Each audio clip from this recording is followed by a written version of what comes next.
después en el canal la sesión y podemos partir de ello.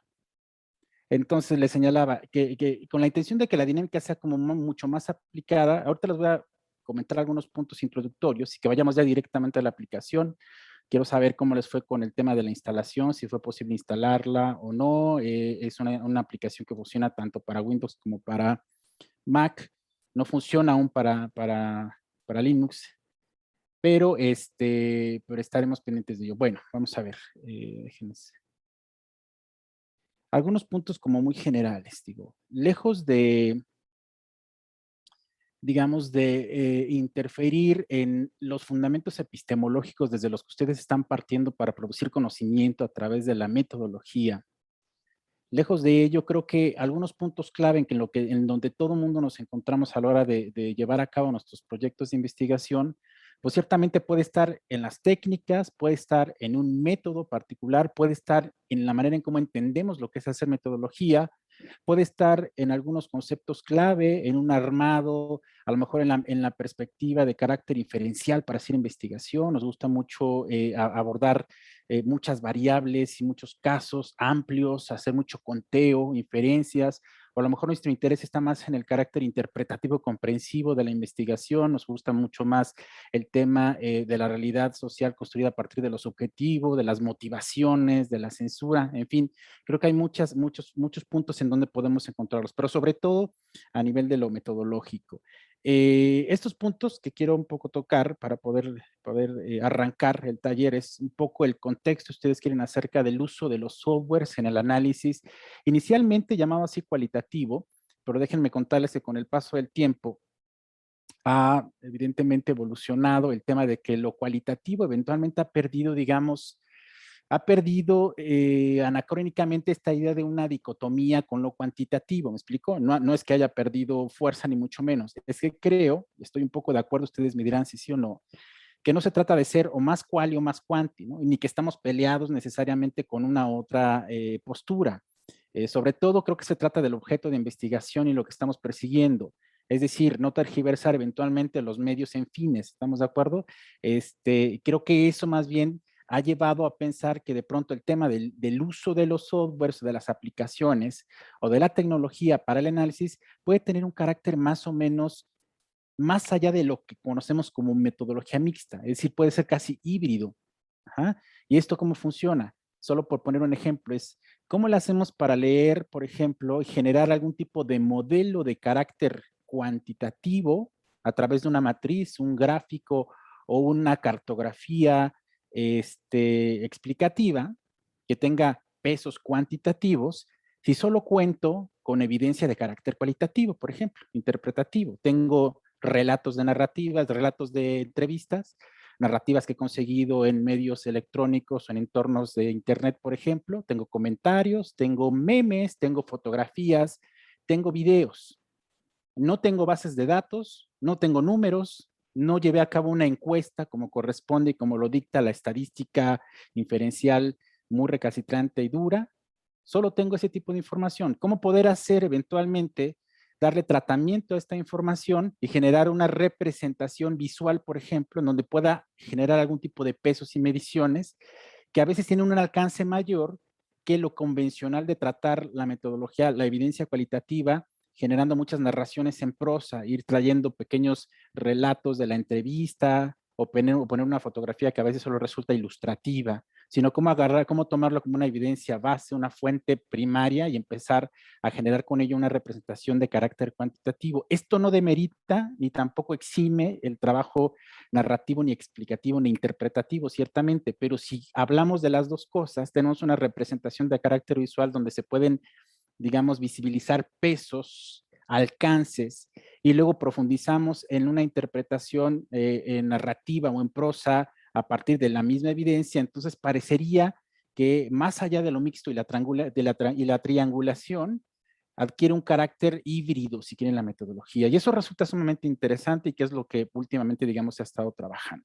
Algunos puntos centrales sobre estos elementos, voy a la siguiente para comentarles, es bueno, el contexto específicamente del análisis cualitativo asistido por computadora, o ACAC en sus siglas en español, que así se empezó a manejar, pues entra sobre todo cuando inicia toda la suerte de los giros conceptuales y teóricos, pensando en el giro cultural, el giro espacial, el giro lingüístico y evidentemente el giro metodológico hacia finales del siglo pasado, ¿no? Y hay un interés sobre todo particular en implementar, digamos, por la urgencia de los tiempos, por la urgencia de ganar en términos de llevar a cabo investigaciones probablemente de inicio más apresuradas, o de ganar en términos de lo tecnológico, de lo técnico, para poder trabajar mucho mejor, sobre todo lo que hace a la evidencia cualitativa, pues esta intención de construir y de crear y meter a la tecnología. Entonces los que se preocuparon fueron varias instancias, varios investigadores, varias empresas, pues comienzan a hacer evidentemente sus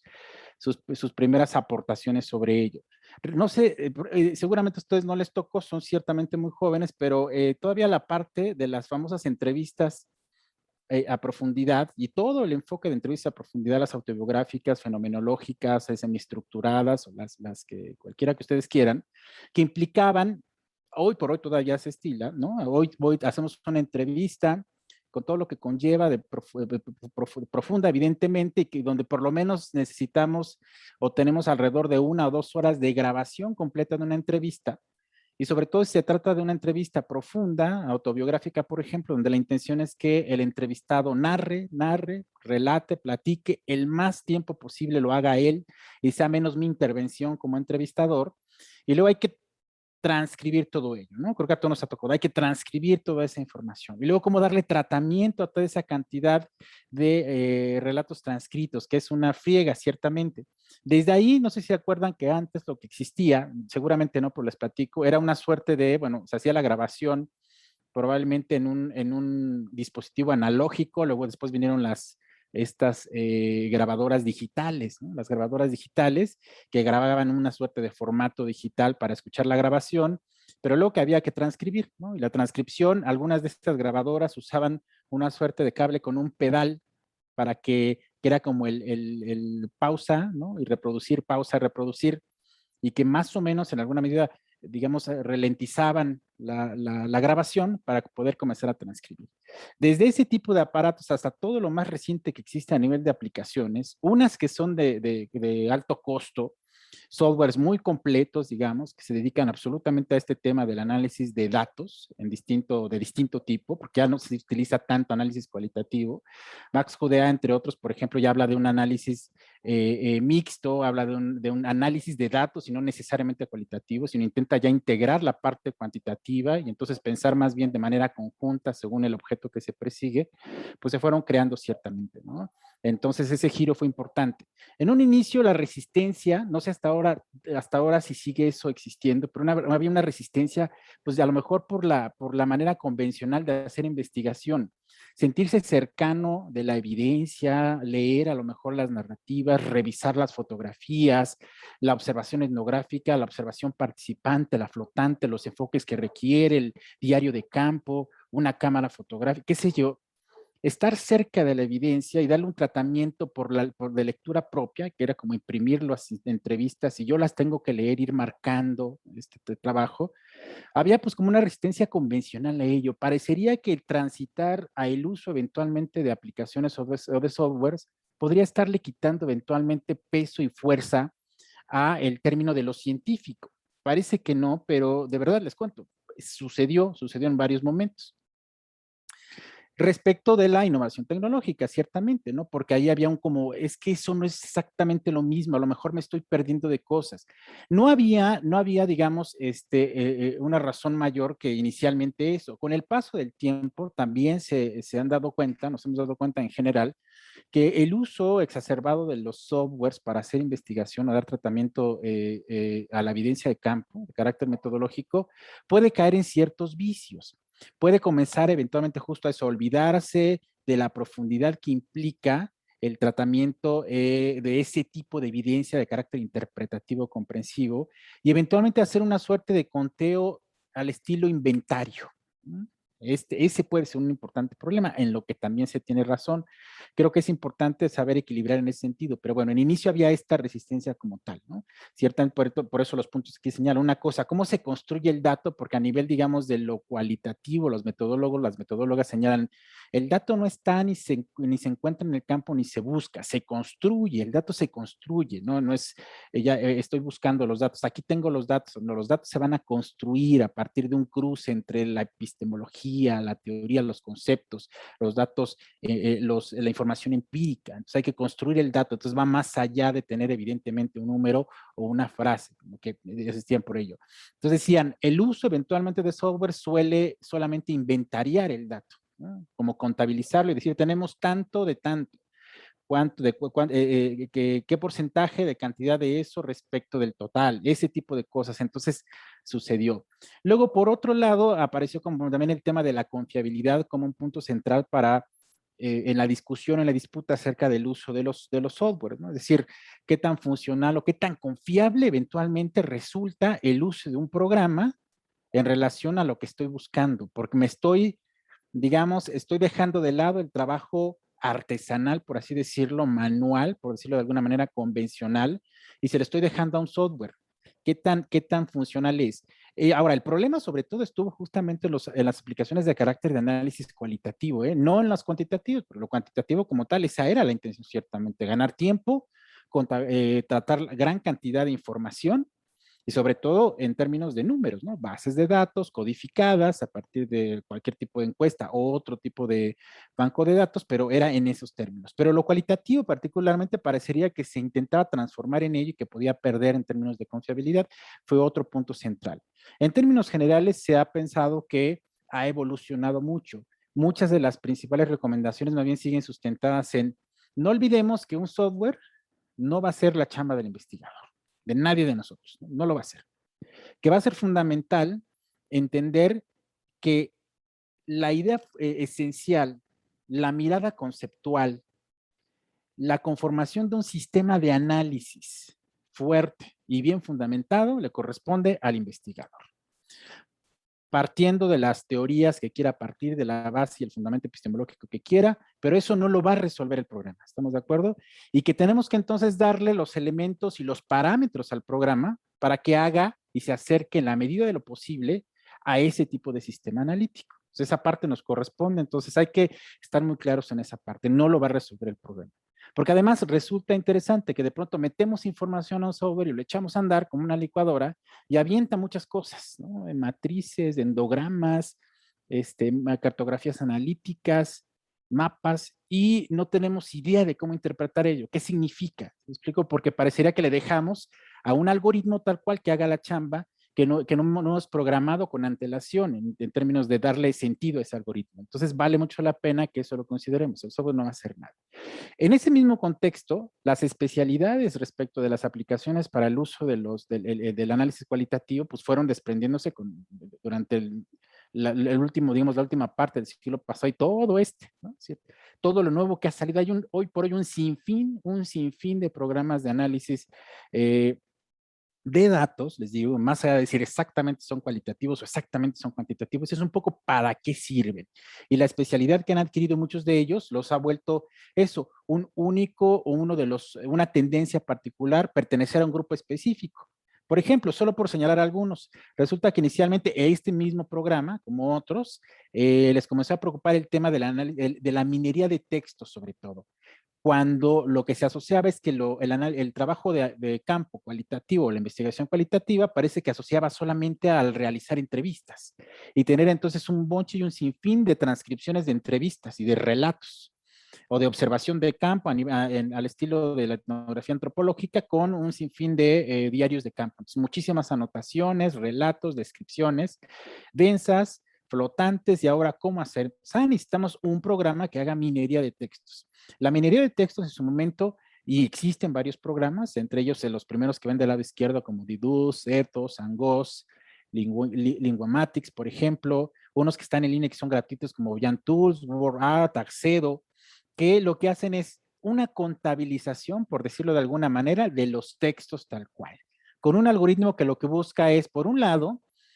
establecer o dar cuenta de la frecuencia de las palabras usadas en una narrativa y en un relato cualquiera que fuera. Piensa en una entrevista, piensa en un manuscrito o en digamos, en un discurso, el discurso de cualquier político, cualquier candidato, cualquier líder, ¿no? Entonces vamos a ver qué palabras usó, cómo las usó, y vamos a interpretar a partir de ello una tendencia sobre su discurso, ¿no? ¿Cuál es la esencia del discurso? Y a partir de ello pensar en que todo el análisis de carácter, digamos, lexicográfico, gramatical, de conexión entre prefijos y sufijos, gramemas y qué sé yo, tenía algo escondido en ese discurso. Entonces, la minería de texto era fundamental, ¿no? Entonces, hacer contabilización de las palabras por el número de ocasiones que se utilizaron, y entonces hacer una suerte de base de frecuencia de las palabras. Por otro lado, esas mismas palabras, el ordenamiento que se establece en el relato que se va contando y luego se mete al análisis para saber no solamente cuántas veces utilizó la palabra, sino hacer una suerte de lematización que ahora ya hacen también los programas. Y la lematización era conocida en el análisis más convencional de las representaciones sociales y psicología social, por ejemplo, ¿no? Deben recordar muy bien a Brick y el tema de el núcleo central, ¿no? Y la lematización de las redes semánticas. Y ese era un trabajo como manual, uno todavía lo sigue haciendo manual, qué significan ciertas palabras que pueden pertenecer a una misma familia o a un mismo significado. Bueno, ahora ya también hacen esto los programas, y en principio eso era lo que hacía la minería de textos. Contabilizar las palabras, cuántas veces se usó, lematizarlas, es decir, cuántas de las palabras, de las otras palabras, pertenecen a una misma familia, por decir, hablar de los colores, encontrarse la palabra rojo, blanco y negro, y en vez de mencionarlas inicialmente por esa condición del nombre, decir, estas pertenecen a una familia que se llama colores, por ejemplo. Eso ya lo hacía minería de textos. Y por otro lado, establecer cuál es el rango de importancia en el uso de las palabras, que era como un relato, una narrativa descrita en prosa, utiliza tan seguidamente ciertas palabras en conexión, conectadas por nexos prepositivos, y entonces darle un mayor realce. Cada palabra o el número de palabras en términos de frecuencia, pero también en términos de importancia y en términos del grupo al que pertenece. Y eso ya era un superavance, ¿no? En grandes relatos, en grandes discursos escritos o qué sé yo, poder hacer un poco de ese trabajo. Es una de las maneras. Y luego viene el análisis cuantitativo de textos, que les señalaba hace rato. Pero ahora, ¿cómo hacer para representar? Porque esto de minería de textos, para ello, por ejemplo, esto lo hace Max QDA. Un especialista de ello sería QDA Miner, por ejemplo, QDA Miner, que también es otro de ellos. Hasta antes lo hace Atlasti también ahora. Antes lo hacía más Etnograph, NVivo, que tiene una historia muy larga acerca del trabajo que se ha hecho con ella, y que estos son de los más grandes, digamos, aplicaciones o softwares conocidos, de los más caros y de las grandes empresas que ahora se especializan en todas las posibilidades, ¿no? No solo hacen minería de textos, ahora hace minería de textos, pero hace también análisis cuantitativo de textos, análisis de contenido, que esto parte de la teoría fundamentada, y análisis cualitativo y de métodos mixtos. Ya te ofrecen todo en un solo paquete, ¿no? Tiene también esto un tema de mercadotecnia, si quiere, ¿no? O sea, de vender finalmente. Entonces hay que tener como mucho cuidado en realmente qué utilizar, qué comprar o no, qué probar y en qué medida realmente resulta útil o no. Y un poco se los digo porque en algunas otras ocasiones me llamaron, de pronto he tenido mis clases también de asignatura en la UNAM, y me mandaron llamar del SECH para poder dar un taller de QDA Miner. Habían comprado la licencia que está alrededor de 14,000 pesos, ¿no? Y que resulta que solo la puede hacer una computadora y un solo usuario. Entonces era fatal porque no había muchísimo que hacer cuando era un equipo grande de trabajo. Entonces hay con muchos detalles. El análisis cuantitativo de texto, les decía, ¿cómo hacer para trabajar con textos, con narrativas, con relatos? Ahora más le sumamos con imágenes, con videos, con audios, fotografías, memes y información de las redes. Deben ahora Facebook, Twitter, comentarios en YouTube, de Vimeo, TikToks, en fin, un sinfín de contenido que están muchísimos tipos de fuentes y muchísimos formatos en que se presenta. ¿Cómo hacer para dar tratamiento a todo ello? Que no solo tenga un carácter de análisis cualitativo, sino que se pueda representar visualmente de forma inferencial, que tenga un peso cuantitativo. Bueno, Esa es la otra parte en la que le empezaron a meter mano estas aplicaciones. El análisis de contenido, que ya traía una historia fuerte a nivel convencional de hacer investigación cualitativa y que ahora lo agregan a la tecnología, desde la famosa teoría fundamentada, el Grounded Theory, ¿no? Y pensar que nosotros conforme, eso fue una parte creo que yo muy atinada desde mi punto de vista, que es, el software no solamente hace contabilización del texto, las frecuencias, el ordenamiento o la familia. También nosotros poderle dar un sistema analítico a partir de categorías que nosotros proveemos desde la teoría, desde nuestra operacionalización clave que se hace en la metodología, y que eso sea usado para poder, digamos, darle tratamiento a la evidencia, para que parezca que no parta de un mero algoritmo que solo contabiliza, sino que tenga un sentido ya, digamos, predado por el propio investigador, un interés específico, y de ahí que parte todo este análisis de contenido. Y actualmente la mayoría, les digo, de las grandes empresas de este tipo de software, lo que busca es poder hacer todo, todo, de todo. Cuantitativo, análisis, minería de textos, cuantitativo de textos, análisis de contenido, cosas mixtas, trabajar con fotos, con videos, con redes sociales, con comentarios en línea, con URL, un sinfín de elementos. Entonces creo que las posibilidades, al menos en ese sentido, de pronto deslumbran de manera generalizada, pero bueno, no nos dejemos en términos generales deslumbrar por todo ello. Veamos en realidad qué es lo que puede ofrecer cualquiera de estos software. Este es un buen ejemplo de ellos, MaxQDA.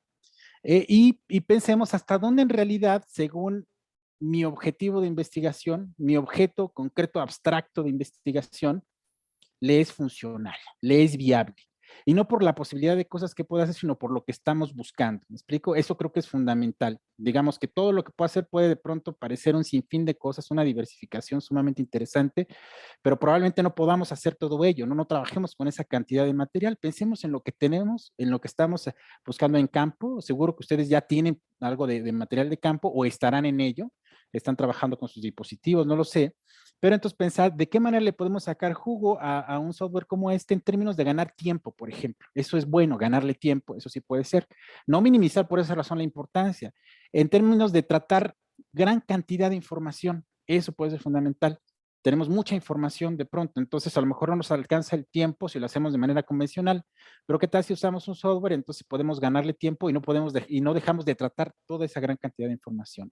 En términos de tratar información que de pronto resulta en formato diferente, resulta que hice una colección fotográfica, tomé fotografías, pero también hice videos o estoy analizando documentales o estoy bajando videos de Vimeo, de YouTube, o estoy analizando comentarios que surgen a partir de los videos en YouTube, o estoy analizando comentarios a partir de redes sociales como Facebook, Twitter, o notas de prensa digitales, electrónicas, es decir, gran cantidad, o audios, ¿no? Es decir, de pronto hasta los audios también se pueden analizar. Es ahí donde podemos ver la posibilidad de lo que tiene. Estos puntos son de los que vamos a ver, no me voy adelantando un poco, ya esta presentación de todas maneras se las dejaré. Y bueno, miren, aquí platica un poquito cómo Udo Kuckartz, que inventó particularmente MaxQDA, estaba un poco él enajenado con el trabajo de Max Weber, que todos ustedes también deben conocer, ¿no?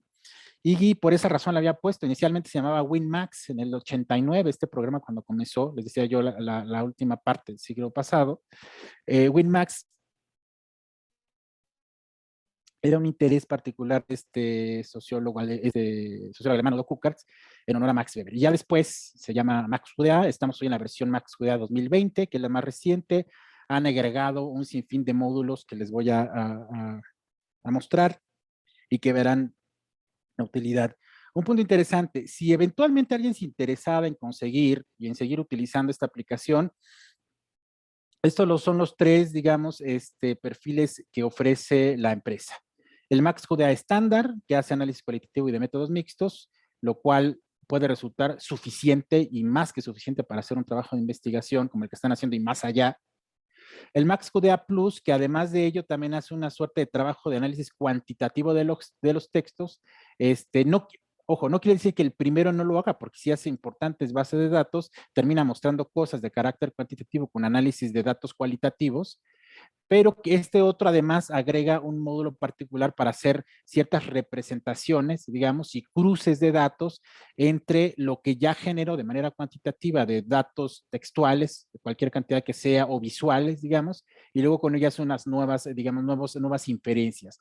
O el análisis estadístico, que ahí yo también lo veo un poco de más, MaxQD Analytics Pro, por ejemplo, Analytics Pro, es meter un módulo completo, como meterle una herramienta más, piensen en eso, una pestaña más de herramienta a la interfaz de MaxQDA que haga lo que hace SPSS, ¿no? O lo que hace JASP, lo que podrían hacer en Excel.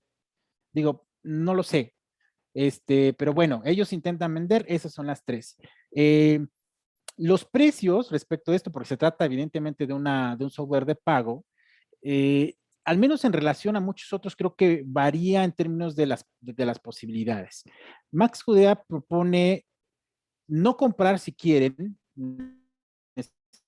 necesariamente una licencia permanente, pueden comprar una licencia, por ejemplo, semestral, comprar un semestre. Si se dedican a la academia, son estudiantes, son académicos, con la pura credencial, por ejemplo, les hacen un importante descuento y pueden probar el programa, cualquiera de ellos, por 6 meses, por alrededor de 800 pesos. No es que sea muy barato, pero creo que no está tan mal si se trata de probar una vez 6 meses y decir, me es funcional para un trabajo, y ahí lo dejo, se acabó, ¿no? O poder seguir ya a nivel, digamos, ya de un interés pues, mayor, habría que pensar en un apoyo institucional, porque también vende licencias educativas, licencia para manejo de instituciones, o personal, lo maneja en línea, lo maneja ahora en una memoria, pueden llevarse ahí el programa y a donde se vayan a ponerlo y trabajar, o para instalar en su máquina. La otra interesante es que una licencia la pueden utilizar, compran una licencia, por ejemplo, de 6 meses, y la pueden instalar en un sistema Windows y al mismo tiempo en un sistema, Mac, ¿no? Un Mac, por ejemplo, un iOS, porque funciona, es como si lo usaran una sola vez, en los dos. Lo que no pueden hacer es usarla en dos Mac o en dos Windows, ¿no? Pero sí en una y una, o pueden prestarla, ¿no? Entonces, esos son como parte de los detalles. Pero bueno, muchas de estas cosas irán surgiendo como más en el camino. Vamos a la aplicación, ¿les parece? Y por ahí les voy preguntando entonces qué pasó con el tema de si lograron, chicos, instalarlo en sus casas. ¿Pudieron instalar sin problema? Sí, Perfecto. ¿Alguien tuvo algún inconveniente? ¿No lo ha instalado?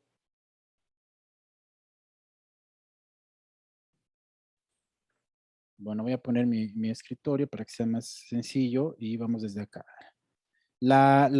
Este es digo, yo aquí tengo una Mac, pero no varía casi en nada absolutamente de usar Windows.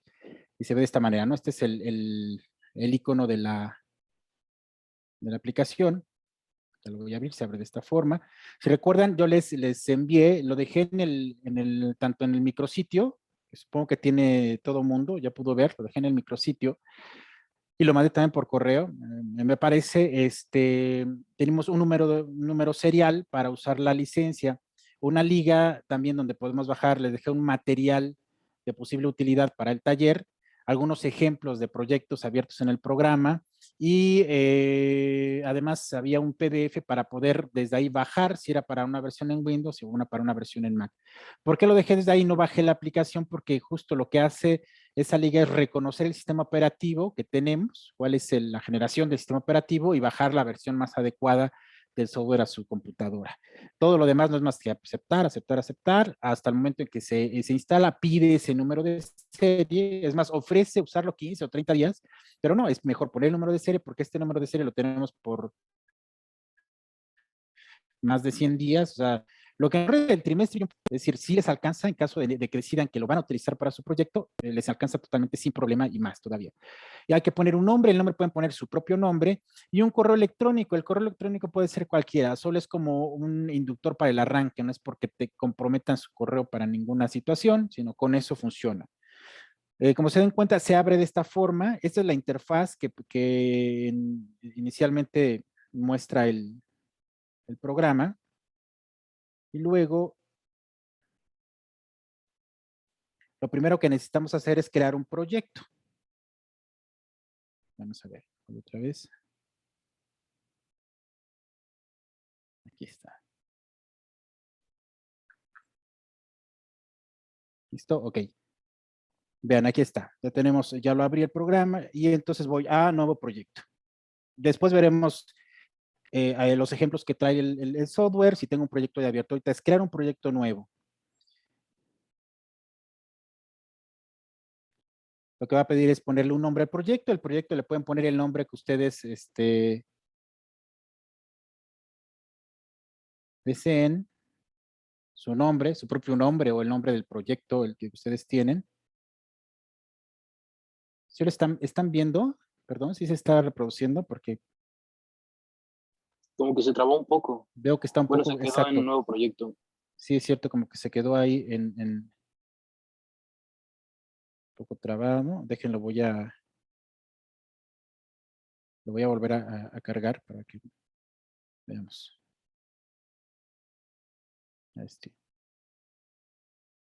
Estamos ahí, decíamos que era nuevo proyecto. Ah, bueno, ahí ya corrió. Vamos a ver si continúa. Sí. Creo que sí. Le ponemos un nombre al proyecto, el que quieran, yo le voy a poner mis iniciales, y luego lo van a guardar donde ustedes decidan. En este caso lo voy a dejar en el escritorio, digamos, para saber que está a la mano. Y entonces ya se queda atrás esta interfaz. Esta es la interfaz general del software, lo que ven. Ajá, listo. ¿Qué pasa aquí en la interfaz? Aquí lo único que vamos a hacer es, quiero que vean, tiene en realidad, esta interfaz tiene 4, vamos a ir aquí a inicio. En realidad tiene 4 ventanas. Aquí arriba, donde está la primera barra de herramientas y dice inicio, nos presenta justo la barra de herramientas de inicio, que son todas las que podemos ver en el segundo nivel, aquí abajo. Tiene activadas estos 4 pequeños iconos que corresponden a las ventanas que estamos viendo en la interfaz. Cada una de ellas. Si yo le doy clic a uno que se llama sistema de documentos, se va. Si le doy al lado, si le vuelvo a dar, reaparece. Las puedo desactivar así todas. Nada más me quedé con segmento recuperado, las activo. Casi siempre lo que hace al abrir un proyecto es que todas las tiene activadas.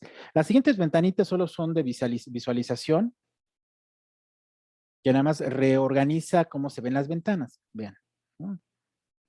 Entonces yo utilizo esta primera que está arriba a la izquierda, esta, porque me permite ver muy bien la ventana de en medio, que es el visor del documento con el que voy a trabajar, y del lado derecho, la evidencia recuperada o el segmento recuperado de lo que estoy codificando, tratando. ¿Alguien de ustedes ha trabajado con Ethnograph, chicos? ¿Con NVivo, con Atlas T o con algún otro software de análisis cualitativo?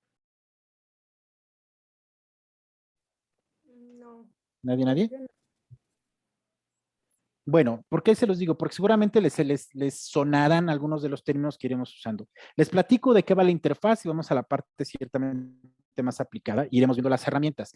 Iremos haciendo el ejercicio con el material que tengo ejemplo, aunque ahorita digo, quien pueda lo puede ir haciendo, pero si no, ahorita es más bien que lo vayamos viendo y ya lo irán repasando un poco a partir del video y ya en su tiempo que tengan después, ¿vale? Entonces, la primera ventana que está en la parte de arriba se llama sistema de documentos.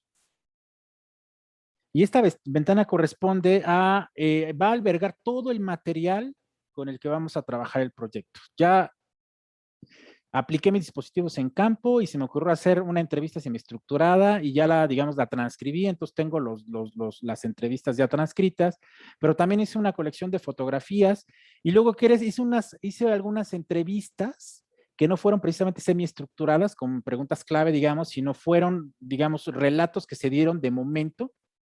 Y lo que tengo son las grabaciones, tengo solo los audios. Y luego, por otro lado, bajé algún tipo de videos que me parecieron pertinentes, que tienen que ver con ello trabajar.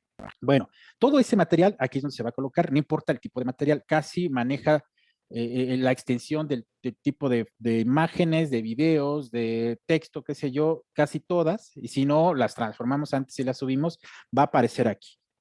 Esto, digamos, recuerden, toda la evidencia que aparece aquí a nivel metodológico implica, y deben recordar muy bien sus textos de operacionalización de los famosos conceptos clave y eventualmente de la conformación de unidades de observación y de análisis, que implica que tenemos en la mira en un proceso metodológico unidades de observación que a veces corresponden a personas, actores sociales o a instituciones, o a grupos de personas, o a espacios, ¿estamos de acuerdo? Las conformamos particularmente en ese sentido, y que a veces la información que conseguimos corresponde a esas unidades de observación. Algunas a veces están agregadas, o a lo mejor son sueltas.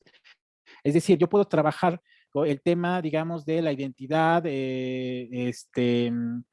digamos, de las mujeres de una región en provincia, donde hay, digamos, un liderazgo femenino importante, una presencia feminista importante en el contexto. Y tengo ubicadas a 5 líderes que tienen cada una un grupo, ¿no? Donde trabaja. Y entonces mi intención no es trabajar con cada una de las mujeres de los grupos que son muy grandes, sino poder trabajar con esas líderes, y entonces lo que consigo de ellas son algunas entrevistas, relatos, sus face, los panfletos que hacen, las cosas que escriben, un sinfín de material. Entonces, mi unidad de observación corresponde particularmente a cada una de ellas, ¿estamos de acuerdo? Donde yo aquí podría colocar una carpeta por cada una de ellas que tenga su nombre o su seudónimo y luego abonar toda la información que voy a analizar que conseguí de ellas. Las entrevistas, por ejemplo, las fotografías y otros materiales. ¿Qué significa? Que todo el material, aunque sea de distinto tipo, es una de las primeras bondades de la aplicación, la puedo conjuntar en esa unidad de observación que es el seudónimo de la persona, del actor social, y todo eso va a abonar a esa unidad de observación. Y así lo mismo con las otras.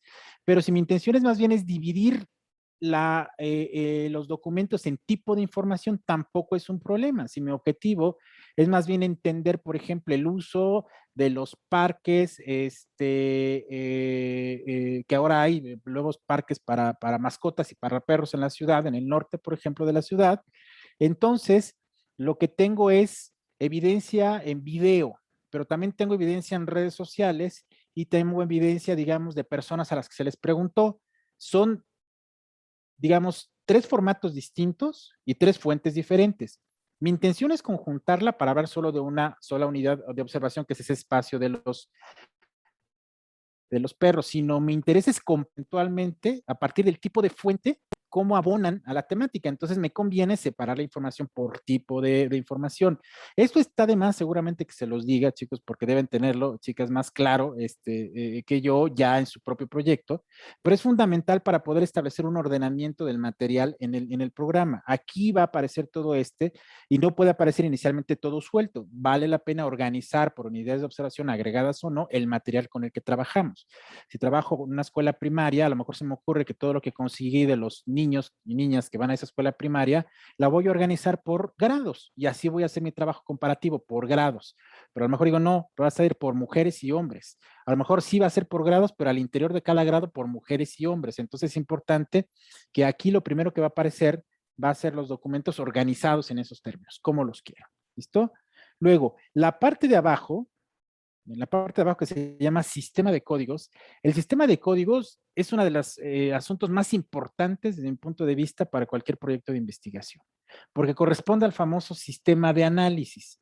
Es decir, cuál va a ser el aparato crítico que deviene de la teoría, de los conceptos clave que encontré en la teoría, en los principales textos que revisé, y que los voy a transformar en términos operativos en categorías, dimensiones e indicadores útiles para darle tratamiento a la evidencia que conseguí en campo.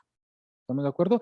Eso es, eso es fundamental, ¿no? Tengo que comenzar por esa vía. Ya hice ese proceso, ya me leí muchas veces a Lazarsfeld, que habla de los conceptos, a los índices empíricos, esa necesidad de construir o de deconstruir los conceptos, que de pronto son muy abstractos, y que no andamos a lo mejor en la calle preguntándole, pensando de pronto en términos como anomia y pienso en Durkheim, ¿no?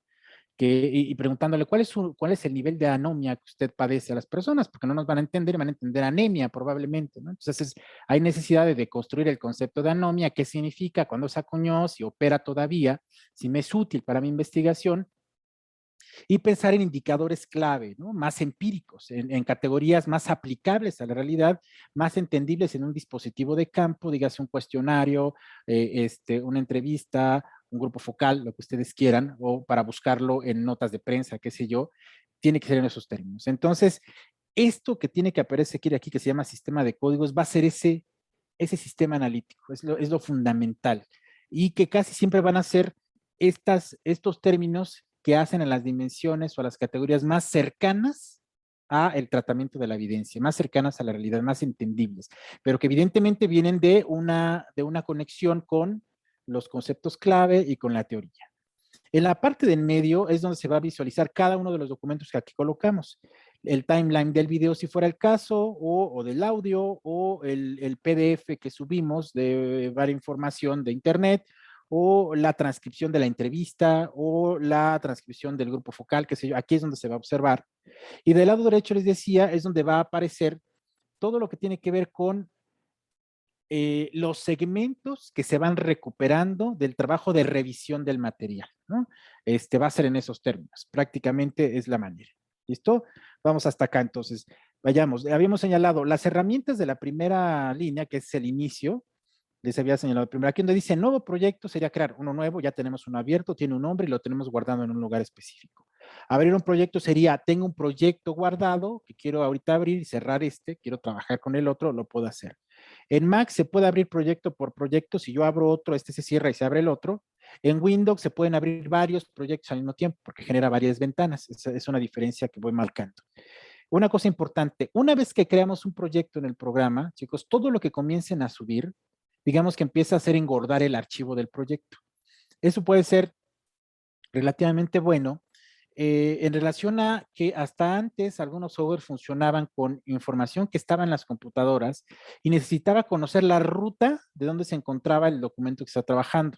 Por ejemplo, en los sistemas de información geográfico, para hacer cartografías o mapas importantes, hay que conocer dónde están los datos y si no, nos reconecta con ello. Aquí no, va entrando del mismo archivo, por eso se va engordando y va a pesar más y más. La otra, cada ocasión que yo cierro el proyecto, se guarda en automático. No necesito darle un guardar, ¿no? Se me olvidó guardar y ya perdí todo el avance. No, se guarda en automático y eso también es fabuloso, es otra bondad, porque todo va a quedar guardado hasta donde vaya. Estas ventanas ya les dije de qué se tratan, son las que estamos viendo en la interfaz, esa es la visualización de las ventanas. Esto que se llama diario de campo lo que hace es generar a lo mejor notas personales. Ustedes abren esta herramienta, lo que permite es crear como una suerte de pequeño documento de texto, digamos, para hacer notas, prácticamente, que se van a ir guardando sobre lo que a lo mejor estoy revisando y mi intención es poder usar después esas notas para parte del análisis que quiero realizar después de revisar toda la información. Esto que se llama trabajo en equipo es otra de las posibles buenas cosas que tiene el programa, porque resulta que permiten generar un proyecto que se pueda compartir con un equipo de trabajo. ¿Cómo funciona esto? Un poco al estilo de lo que ahora ya se puede hacer en Google o Office en online o algunas otras aplicaciones. Recuerdan, bueno, lo hace también ya Dropbox o en Drive de Google o qué sé yo, o OneDrive también de Hotmail, en donde antes recuerdan que trabajar en Dropbox y crear un archivo fue quienes comenzaron para que estuviera en línea y varios le metieran mano, pues de pronto es como complicado saber quién le metió mano o no al archivo, le cambiaron lo que yo tenía o no sé quién ha trabajado más o no. Bueno, esto hace esto de trabajar en equipo, es que podemos crear un solo proyecto, ¿no? Y administrar el uso de usuarios de ese proyecto. Puede ser este proyecto que aquí tengo y voy a activar la administración de usuarios. Si yo activo la administración de usuarios, entonces tengo que crear, para mi caso, una contraseña, por ejemplo. Porque ya sé que cuando yo abra este proyecto, solo voy a poder entrar si meto esa contraseña y voy a poder trabajar en lo que tenemos en equipo. Termino, lo cierro, por ejemplo, y luego lo envío. Se lo envío al otro compañero del equipo que va a trabajarlo a otra compañera y ya sabe que ya también se le generó un usuario de trabajo para este proyecto. Por eso dice cambiar usuario, voy a otro usuario, qué sé yo. Entonces tiene una lista completa de usuarios, ¿no? Pues a lo mejor somos 5 del proyecto, los que vamos a trabajar, y lo que vamos a hacer es estarlos mandando el proyecto. O lo subimos a la nube, me toca trabajar, lo bajo, me toca la parte que trabajé, lo regreso, le toca a la otra persona. ¿Para qué sirve eventualmente eso? Para llevar un control sobre quién le mete mano, por ejemplo, al proyecto. Se puede ser una. La otra, digamos, imagínense que en un caso cualquiera que sea, solo cuentan con una licencia, se compran una licencia. Entonces la licencia, aunque la pueden poner en dos máquinas, como ya señalé hace rato, que serán una Windows, son más los que van a trabajar. Entonces, es una de las posibilidades, digamos, que se envíen el proyecto, que sepan quién le mete mano al proyecto, que reactiven la licencia del proyecto a partir de mandar también la clave de uso, que ese es algo también interesante que aparece acá de este lado, aquí donde está este engrane, los backups, aquí donde aparece la carita. Aquí, aquí.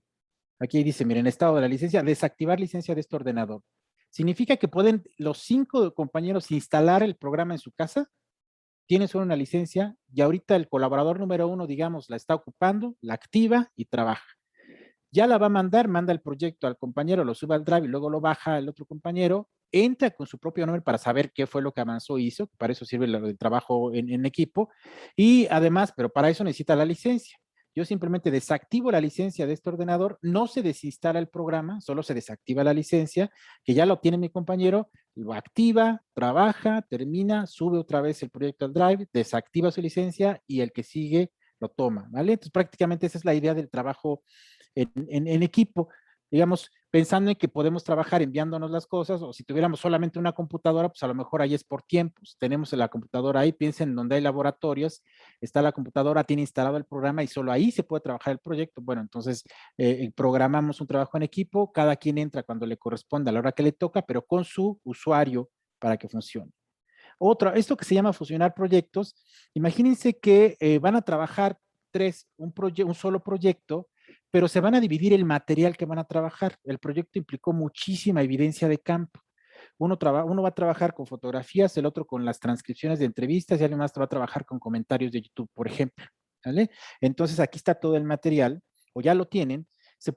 Este proyecto se puede dividir o hacer una copia del proyecto o 2 copias y mandar una copia a los otros colaboradores. Somos 3, se me manda una copia a cada uno y cada quien trabaja una parte del material. Yo me quedo con los videos, el segundo trabajo las narrativas o los relatos y el tercero trabaja los audios, por ejemplo, con las transcripciones de las entrevistas. Tenemos un único sistema de análisis y todos lo vamos a usar o creamos cada quien uno y luego los... Cuando terminamos, y eso de crear el proyecto no es tan simple como crear una copia del proyecto, que aparece aquí mismo en inicio, aquí dice, mire, da aquí, guardar proyecto como, y se crea una copia del proyecto. Le pongo el nombre de mi compañero. Vuelvo a hacer una copia y el nombre de mi compañero. Y ahora sí, cada quien ya sabemos qué material vamos a trabajar, lo subimos en casa, trabajamos, cuando terminamos, juntamos los proyectos y los fusionamos. Se fusiona el proyecto. Y entonces se crea un nuevo proyecto en donde aparece el trabajo de los 3 anteriores proyectos que trabajaron por separado y queda en solo uno, ¿no? Sería otra de las maneras y de las herramientas que tiene. Esto para eso sirve fusionar proyectos, esto de guardar y anonimizar proyectos, si tenemos un proyecto donde estamos manejando a lo mejor, pues no sé, información delicada, fotografías y qué sé yo, entonces no queremos que esté como a la mano de cualquier persona o si por alguna razón se pierde y tienen el archivo, no lo puedan abrir, entonces le pone como un candado. Archivos externos. Hay algunos archivos que podemos estar manejando, sobre todo para quien va a manejar fotografías o videos, por ejemplo, que pueden ser bastante pesados. Una recomendación para el material, en el caso de trabajar audiovisual, material audiovisual, es eventualmente quitarle peso al material, sobre todo aquí, porque aquí es para trabajar y darle tratamiento nada más. Ya para la representación, eventualmente, pues se le puede poner toda la resolución que se quiere, qué sé yo, pero para darle tratamiento y codificación al material, vale la pena quitarle peso. Por ejemplo, las fotografías, ustedes han visto que si usan un PowerPoint y crean un álbum de fotografías, pueden meter las fotografías en PowerPoint, crear un álbum y luego ese álbum convertirlo en un PDF. Quedan todas las fotografías, les baja muchísimo el peso, se siguen viendo bien y ese archivo se maneja más fácil aquí para poder darle tratamiento. Otra manera para los videos, por ejemplo, o los audios, hay muchísimas aplicaciones en línea, online, y son gratuitas para bajarles la resolución o cambiarles el tipo de formato. Y si no, pueden usar, a veces se usan en los propios celulares, lo hay, en las computadoras siempre traen un programa de esos. O la más fácil, muchos lo que hacen es, como tienen una cuenta de Gmail, tienen un canal de YouTube, suben sus videos de manera privada, digamos, a su canal y luego los bajan, ya que se pueden bajar. Esa transición le quita muchísimo peso a los videos y son mucho más manejables para el análisis, ¿no? Bueno, la intención es hacer un audiovisual y presentar un audiovisual, eso sería otra cosa, es analizar en su caso el video, por lo tanto conviene bajarle la resolución. Mientras tanto, aquí en archivos externos, hace una lista y dice, a ver, de todo el material que estás trabajando y subiste a este archivo, tienes un material que pesa más de 50 megas, por ejemplo. Todo ese material, aquí está, aquí se puede trabajar, pero está en una carpeta en particular dentro del programa de Macros JDA o donde tú lo pusiste. ¿Para qué sirve? Porque si por alguna razón yo cierro mi proyecto aquí, le quito desactivo la licencia y me voy a mi trabajo y en mi trabajo instalo el programa y allí lo abro y ahí sigo trabajando, pues trabajo un rato en mi trabajo, luego trabajo un rato en mi casa, necesito tener a la mano todos los archivos que usé y esos archivos que pesaron más de 50 megas, por ejemplo, es probable que cuando me los lleve allá no los encuentre porque me diga justo que esos son de mayor peso y entonces necesita tenerlos, habérmelos llevado conmigo, llevarme esa carpeta. Por eso dice, te voy a hacer una lista de los archivos externos, que los llama así porque tienen ese peso mayor y que puedo no encontrarlos en un momento dado que me mueva del lugar, solo por verlo de esa manera. ¿Cómo sé que los archivos que estoy usando son más del peso que me recibe el programa? Bueno, acá habíamos también señalado, miren, gran ahora sí, ven aquí dice, los documentos de qué peso quiero que sean. Aquí el dato está en automático y son 10 megas. Yo aquí le puedo poner de hasta cuánto quiero que reciba los documentos que voy a enviar. Recuerden que eso lo que hace es engordar el archivo, ¿no? Va a ser más pesado y más pesado el proyecto. O sea, hay que tenerlo muy bien cuidado a la mano, cargarlo completo en una memoria que sea funcional para moverme si es que tengo que moverme. La recomendación es no tener que moverse y trabajar siempre en la misma máquina, ciertamente para tener todo. Pero aquí puedo cambiar el peso para que sepa yo cuántos de los archivos que estoy usando puedan estar en archivos externos y entonces no los deba perder y tenerlos a la mano en una carpeta, ¿vale? Ese es en general, digamos, el uso de esta primer barra de herramientas y que es, digamos, la parte básica. Irán saliendo como elementos en el camino, ¿eh? Recuerden, si de pronto surge algún detalle particular, por favor, háganmelo saber o pregúntenme y lo vamos aclarando. ¿Listo? Vamos a la parte pues ya más útil, que es la importación de los documentos. La siguiente barra de herramientas que nos va a permitir comenzar a jalar los documentos y a ver qué es lo que tengo y cómo puedo trabajar. Entonces, en la primera parte tenemos estas opciones para importar documentos. Vean, el primer icono dice textos, PDFs, tablas de distinto tipo. Luego tenemos transcripciones de grupos focales, imágenes, audios, videos, datos de encuesta. Veremos un despliegue de varios tipos de datos de encuesta que se pueden exportar. Datos de Twitter, datos de YouTube, datos de Web Collector. Es una herramienta para poder jalar la información que hay en URLs específicas, páginas específicas, si me interesa. Datos estructurados, que son datos más bien codificados, que utilizan a veces algunos, no sé quién trabaja más el tema de lingüística, o los lingüistas, o los que hacen código fuente, por ejemplo. Documentos de tabla Excel. La diferencia en las tablas que aparecen aquí y los documentos de tabla Excel es que los documentos en tablas del primer icono de herramientas es una tabla tal cual en el Excel que tiene una cantidad de información que lo toma como un solo documento y los documentos en tabla Excel permite identificar si cada una de las tablas, por ejemplo, corresponde a una unidad de observación específica. Por ejemplo, entrevistas. En la primera coloqué el nombre de mi entrevistada y está toda esa información. En la segunda, la segunda entrevistada y su información y quiero que aparecen como unidades separadas de análisis. Esa es la diferencia. Y los datos bibliográficos que también también hay un despliegue de la lista por si trabajan con EndNote, con Citavi, con Mendeley, con Zotero, por ejemplo, y hacen citas bibliográficas, ficheo y quieren analizar esa información, también se puede meter aquí. O un documento completamente desde cero. Es como abrir un Word y voy a empezar a meter información que tengo en otro lugar, que voy a copiar, no sé, observación de campo, por ejemplo, dice observación densa, voy a hacer una descripción. Entonces lo voy a poner porque después lo voy a analizar, entonces lo voy a empezar a escribir, por decirlo de alguna manera. Convertir una tabla en texto o un texto en tabla. Veamos la primera manera. Aquí el sistema de documentos también, si se dan cuenta, tiene algunas herramientas.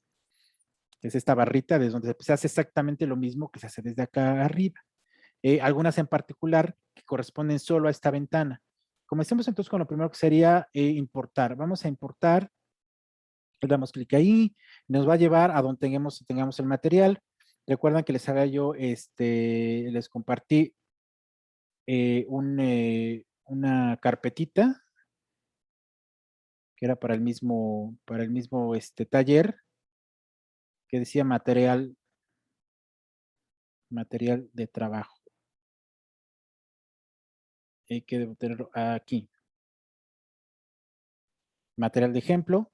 Vean, tengo una serie de audios, de documentos Word, de PDFs, de entrevistas, de fotografías, de transcripciones de grupos focales, de tablas, de videos. Vamos a ir inicialmente a lo más básico. No sabemos que es un Word, que es una entrevista. Aquí tengo una transcripción. ¿Listo? La abro. Y vean, aparece aquí en la parte del medio. Recuerden que les decía, es el visualizador. Según el tamaño de la computadora y la interfaz de su computadora, eventualmente vale la pena tener o no activadas todas las ventanas. Por ejemplo, yo ahorita que no voy a trabajar en la codificación y que no quiero ver qué aparece en esta ventana, puedo desactivar, regreso a la primera barra de herramientas, desactivo segmentos recuperados porque me permite ver mucho mejor el texto con el que voy a trabajar. Tiene algunas herramientas en la parte de arriba que me permiten ponerla al 100% de ancho, por ejemplo, para verla, o aumentar el tamaño o disminuir del tamaño, ¿no? Lo que ustedes quieran. Pero aquí ya puedo yo empezar inicialmente a visibilizar la transcripción de la entrevista. Tengo todo el documento. En automático se ve porque es el primer documento que tengo y aquí aparece. ¿Vale? Voy otra vez a importar nuevamente, pero ahora en el mismo material de ejemplo no quiero la entrevista, sino voy a un documento distinto. Quiero que vean que es un PDF. Un PDF, ¿por qué? Piensen que eventualmente con lo que van a trabajar, no sé, por ejemplo, información de entornos virtuales. Es todo lo que aparece ahí. Lo más recomendable para trabajar con esa información es que esa información que ciertamente está codificada, pero su visualización no solamente son relatos, es narrativa, es prosa, sino también a veces hay imágenes. Entonces, la mejor forma de traerse ello no es copiando y pegando en un Word, sino más bien mandando a imprimir. Ya ven que ustedes están en cualquier hoja de internet, dan clic con botón derecho en cualquiera de los espacios donde se encuentra esa URL y la página que están viendo, y les permite mandar como a imprimir. Y que la idea y que la versión de imprimir, aunque no tengan una impresora y lo vayan a imprimir, permite crear un PDF. Si lo han hecho en algún momento, eso es muy funcional. Entonces lo que hace es que se trae todo, vean, se trae entre otras cosas el nombre de la página, la fecha en que se recuperó y la liga, la URL, ¿no? Entonces es la parte más importante porque además sí contamos con que la información que viene es completa de toda esa página, lo que había en esa página, por ejemplo. ¿Vale? Entonces esto es un PDF o cualquier otro documento que esté en PDF. El asunto es que es una de las extensiones que va a permitir y recibir el programa. ¿Listo? Luego voy por otro más. Vamos a ver, ya hemos dicho hablando de tablas, ejemplo, material ejemplo. Vean, aquí tengo una tabla. Le digo que la abra y lo primero que va a aparecer cuando identifica una tabla, como esta tabla de Excel, es lo que nos pregunta aquí. ¿Se le gustaría importar la hoja de cálculo de Excel, llamada tal, como datos de encuesta? Esto convierte cada fila de la hoja de datos en un documento individual. Separa, les decía hace rato, si tengo una tabla en Excel y cada fila corresponde a una unidad de observación, por ejemplo, a una entrevista, cada una de ellas o cualquier tipo, algún dato de un libro. Ajá, entonces, sí lo quiero así, pero si no más se trata de un documento que lo quiero analizar de manera completa como un documento único, entonces le digo que no, ¿no? Digo, no, solamente quiero así la tabla, aquí está la tabla, ¿no? Entonces la tabla, quiero que sí, la tabla tal cual, trae la información que se virtió en este espacio y es así como me interesa. Entonces ahora vean, según voy metiendo el documento que va cayendo es el que se va visibilizando. Para ver el otro simplemente doy clic, se pone hasta ahí como una suerte de lapicito en el documento y es el que visibiliza, ¿no? El que puedo ver, que puedo trabajar. Luego vamos, sigo importando las transcripciones. Esto de las transcripciones tiene algunos detalles particulares. Es que puedo tener transcripciones ya realizadas con marcas de tiempo o sin marcas de tiempo. ¿Qué significa? Porque aquí ya tenía una transcripción, ¿no? Que fue esta entrevista, y está ahí, es la que estamos viendo. Pero entonces, ¿a cuáles se refiere esta? Inicialmente a toda la lista que ven ahí, es que muchos eventualmente llegamos a usar alguna de estas aplicaciones. No sé si han usado alguna de ellas, como Transana, Transcribe, por ejemplo, que son aplicaciones que han venido como evolucionando en el tema de transcribir como en línea.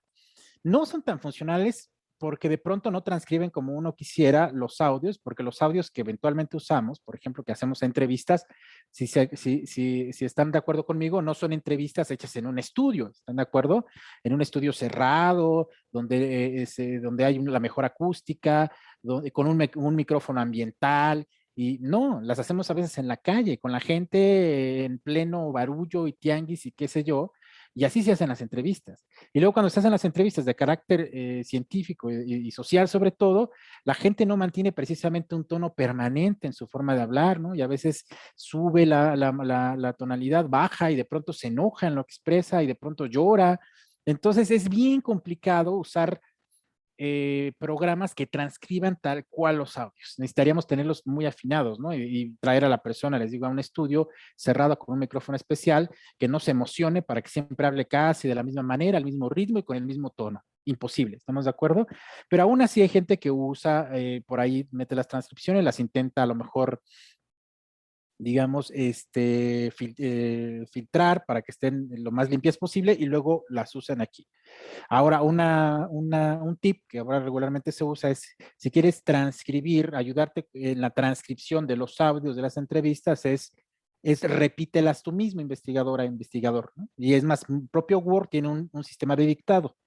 Tú vas escuchando y vas repitiendo con tu micrófono directo, con un solo tono, una sola modalidad, digamos, y vean que es bastante funcional, aunque parece muy convencional, muy anacrónico, pero funciona. O sea, eso puede ser. Y entonces sí puedes meterte aquí.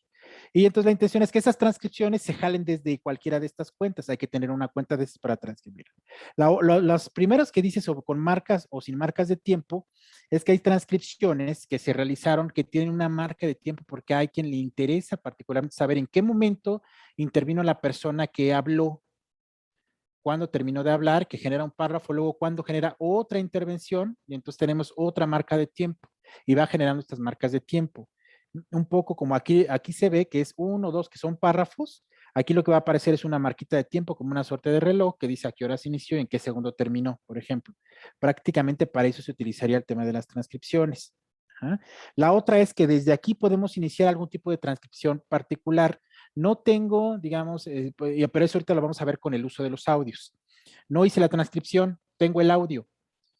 Hay muchas maneras. La transcribo por mi cuenta primero en un programa en Word, en un procesador de textos, o uso un programa para intentar transcribir lo más que se pueda, o lo hago aquí directamente, me traigo el audio y aquí lo voy transcribiendo.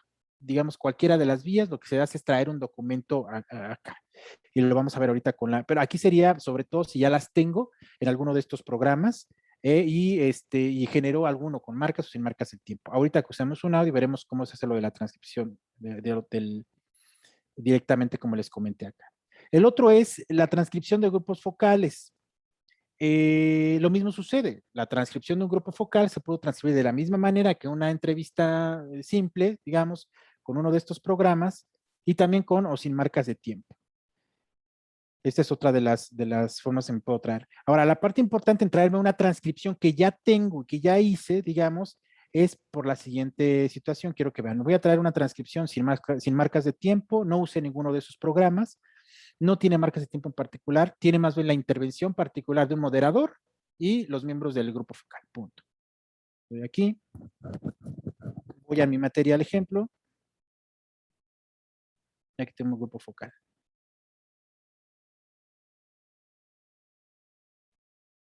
Quiero que vean lo que aparece, se ve de esta manera. Por estas razones que conviene utilizar este icono, esta herramienta, a usar esta, porque por aquí lo pude hacer, pero me haría lo mismo que hizo con la tabla. Sería un solo documento donde estaría todo adentro. Si bien me interesa analizar la información que fue apareciendo, este particularmente divide cada uno de los casos que corresponde a la transcripción del grupo focal en una suerte de código que aparece aquí abajo y aquí como unidad de observación cada uno, es decir, quiénes son los miembros. ¿Con qué debe de cumplir específicamente una transcripción previamente realizada en un grupo focal para que lo pueda reconocer el programa en Max UDA? Con un asunto simplemente básico, que los nombres de los participantes siempre sean los mismos, ¿no? Igualitos, tal cual, ¿no? Porque a lo mejor aquí aparece una Rocío y de pronto se me ocurre volver a poner adelante Rocío, pero sin acento. Entonces lo que va a hacer es reconocerlo como dos participantes distintos. ¿Listo? Entonces simplemente eso, cuidar muy bien el nombre de los participantes del grupo focal, que siempre sea el mismo, escrito de la misma manera, y que la intervención del participante esté precedida por 2 puntos, ¿no? Entonces, Rocío, 2 puntos, y lo que dijo Rocío. Moderadora, 2 puntos, lo que dijo, y luego otra vez Rocío, 2 puntos, lo que dijo, y luego Fátima, 2 puntos, lo que dijo. De esa manera lo va a reconocer, vean, ¿no? Y así va a aparecer, es como lo ven aquí en la parte del medio, es como se ve entonces, ¿qué me permite? Entre otras cosas, me va a permitir, digamos, verificar les decía hace rato, por un lado, un proceso de contabilización para saber el peso y el alcance que fue teniendo la participación, por ejemplo, de los miembros de este grupo focal.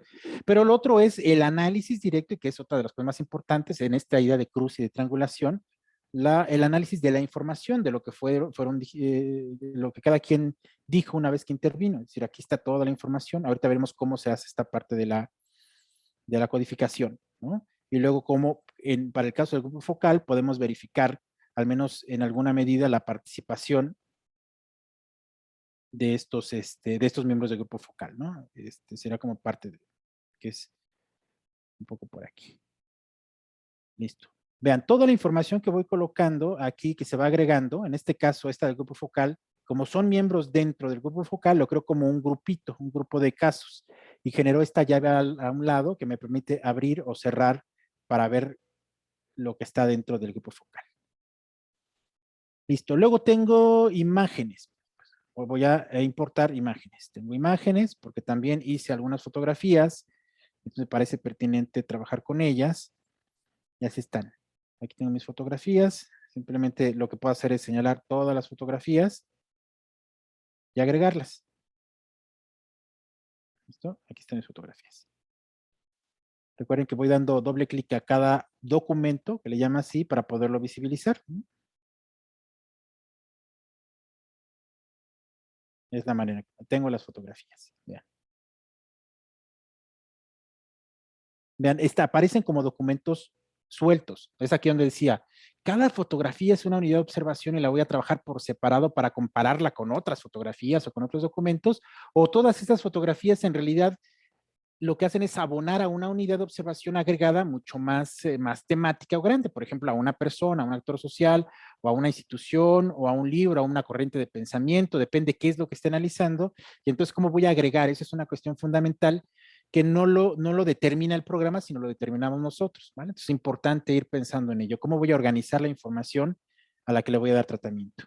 Los audios, ¿cómo funciona lo de los audios? Voy a agregar un audio, por ejemplo. Les decía hace rato, es una mala, digamos, no es tan bueno que se los diga en términos de, no es una buena recomendación, porque esto les permite eventualmente decir, ay, pues ya no hay que transcribir las entrevistas. Está bien, usar audios.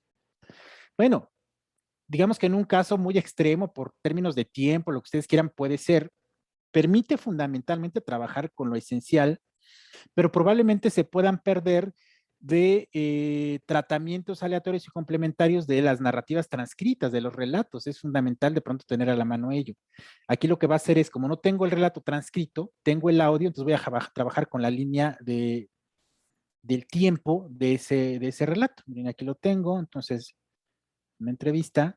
Aquí es algo importante. Cuando agrego un audio, siempre o un video, me va a preguntar esto.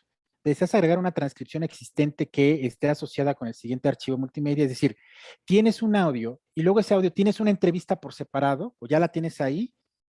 Yo le puedo decir, sí, quiero que las relaciones, ¿no? Que esté asociada, porque quiero ir a lo mejor escuchando e ir leyendo. A lo mejor hay quien así trabaja. Voy escuchando, voy leyendo y entonces ya sé qué significa tal cosa y lo voy codificando. O no, lo que quiero es hacer uno nuevo, quiero crear hacer una nueva transcripción del audio. En este caso, pues no la hice, ni la voy a hacer, voy a trabajar solo con el audio, si fuera el caso. Entonces digo no. ¿Listo? Solamente quiero el audio. Vean, listo, y aquí está. Este es la línea del tiempo del audio. ¿No? Aparece de esa manera. Deje ver si lo escucho.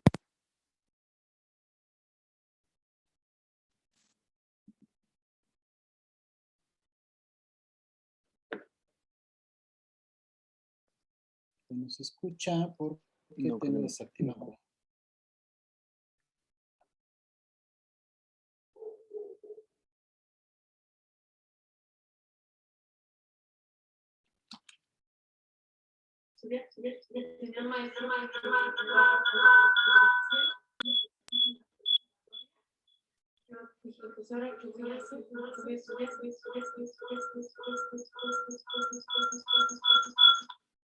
Ups. Bueno, como estoy transmitiendo desde la otra computadora, se escucha como repetido, pero bueno, la idea es que aquí tenemos el audio y va a correr en esta línea de tiempo y va a ser la forma en que vamos a trabajar. Este es un audio, ¿listo? Ahorita les platico ya revisando cada uno de los casos, cuál es el trabajo de codificación con cada formato de archivo y cuál es la mejor manera de darle utilidad con algunas de las herramientas que aquí aparecen. Luego tengo un video y el video no va a ser distinto que la línea de tiempo que vi del audio, solo que además voy a poder, evidentemente, la parte gráfica, ¿no? Entonces tengo aquí material y tengo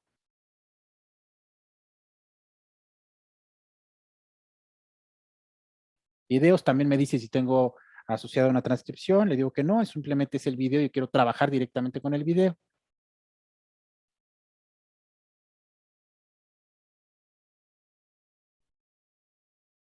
Y aquí está, ¿no? Este es un video, les digo, cualquiera que sea puede aparecer en estos términos.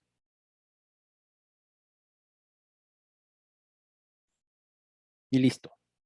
Ahora, hasta acá el tipo de material que tengo, que pueden ver, es material de distinta índole, de distinto formato, eh, con distinta extensión y con una utilidad que puede ser de distinto orden también. Aquí es donde les decía, es fundamental saber qué va a pasar con este material. Lo voy a trabajar así de manera suelta. A lo mejor todo ese material abona la misma cosa que quiero en una sola unidad de observación. En todo ello hay evidencia acerca de un concepto clave, de una temática concretita. Pero si eventualmente la intención es más bien agregar este material por unidad temática, por actor social o por grupo de actores sociales o por agregado institucional o por lo que ustedes quieran, entonces conviene hacer esa separación. Inicialmente hay que se le ocurre que tendría que separarlo por tipo de información o por tipo de material. No es que esté mal, pero la intención a lo mejor no es analizar el tipo de material ni comparar el tipo de material, sino más bien pensar más en la temática de observación y de análisis, ¿no? De comparación. Otra manera de agregar información, además de lo que hasta ahorita están viendo, son los famosos datos de encuesta. Los datos de encuesta también son una, digamos que, información que eventualmente puede surgir de distintas vías. Una que propone aquí este programa es, porque tiene una asociación, es si tienen una cuenta de SurveyMonkey, por ejemplo. Muchos de ustedes hacen a través de SurveyMonkey. Ahora hay muchísimas aplicaciones en línea para hacer formularios, ¿no? Es más, Google provee unas buenas, gratuitas, que a veces no hace falta más. Esas también se pueden traer por otra vía. Aquí lo que hace es, bueno, desde SurveyMonkey, si tengo una cuenta en SurveyMonkey, es como va a funcionar, porque si le doy que sí, entonces lo que va a hacer es que me va a llevar a la página de internet, me va a pedir que abra mi cuenta en SurveyMonkey y que desde ahí me regrese para que le dé autorización y jale entonces el material. Solo si fuera el caso, ¿sí? Si ustedes estuvieran de esa manera. O desde lo mismo, desde datos de una tabla Excel, si yo tengo una tabla Excel en particular en algún lugar que es de carácter de encuesta, una más cuantitativo, digamos, con algunos, por ejemplo, algunas codificaciones y términos específicos, los puedo traer para acá y los puedo usar de esta manera.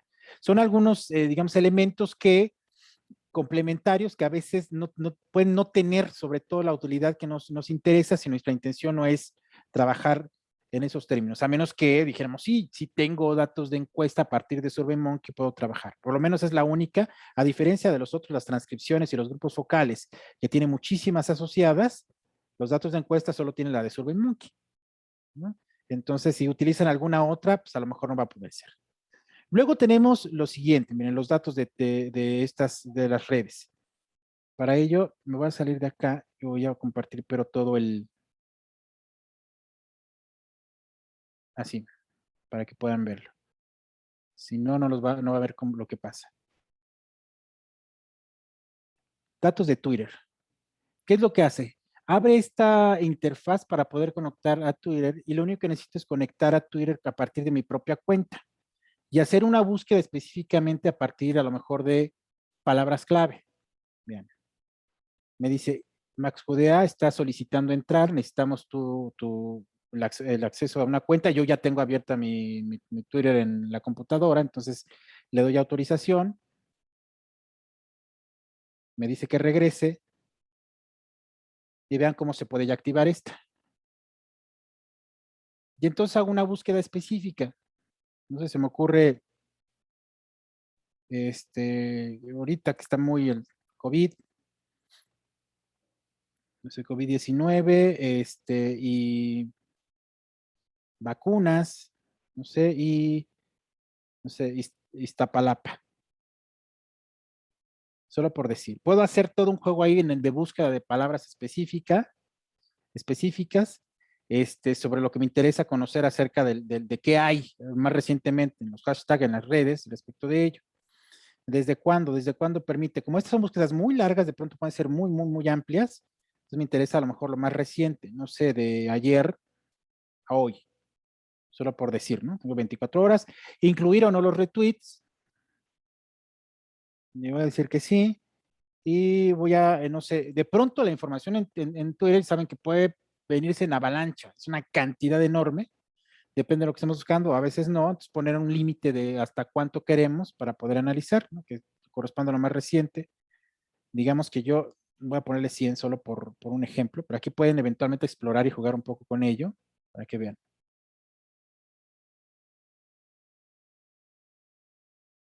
Y no encontró nada. A ver, vamos a ver algo más específico.